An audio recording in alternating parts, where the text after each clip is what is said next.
Samantala, hindi na palalampasin ni Customs Commissioner Biag na house show sa mga kawani sa loob ng adwana. Nakahanda na siyang hanapin at buwagin ang mga ito para sa ikalilinis na rin ang pangalawa nilang kagawaran. Para sa detalye, muli mo kaming balitaan, Noel Perfecto. Task Force ang binuo ni Customs Chief Rufy Biazon para bigyan solusyon ng lumalalang problema ng mga non-organic at non-contractual personnel sa Bureau na sobrang na nagpapahirap at nagpapahiya sa kalalagayan ng adwana. Matagal nang umiira ng kalokohan ng mga peking empleyado na sa katotohanan lamang ay umaakto mga tagalakad pa ng mga sindikato sa loob ng Customs Bureau at kung minsan pa ay nagpapanggap ng mga ito ng mga mamahayag o middlemen.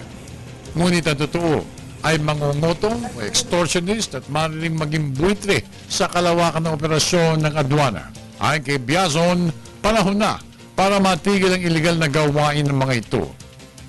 Matapos natin ipa-implement ang ating policy on anti-house show, we will bear down upon those house shows who interfere or get themselves involved in official and sensitive functions reserved for the personnel.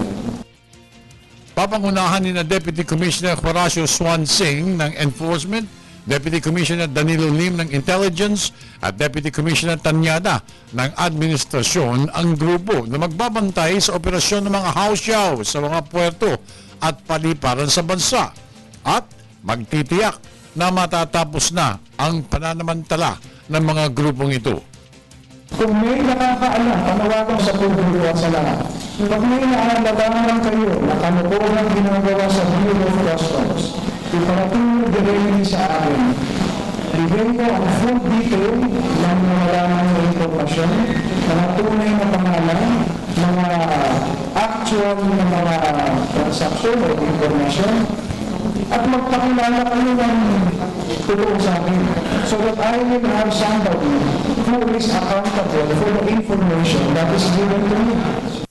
Ipinagdiinan ni Biazon na mga tinaguriang house show ay ang mga taong nagsasagawa ng mga gawain ng isang legal na opisyal at kawani ng Customs Bureau. Kapalit ang salapi na kinukuha ng mga ito sa kanilang mga bibiktimahin. Lahat ng mga entry at exit points sa Customs Bureau sa port ay nakitaan ng tindi ng pagbabantay ng Customs Police sa lahat ng mga pumapasok sa puerto. It's a policy that I know is going against tradition. It's a policy that is going against practice, a practice which some have benefited from.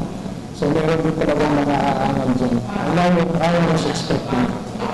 But let me be clear that I will pursue this initiative until we feel the positive effects. Para sa Telebisyon ng Bayan, ako naman si Noel Perfecto.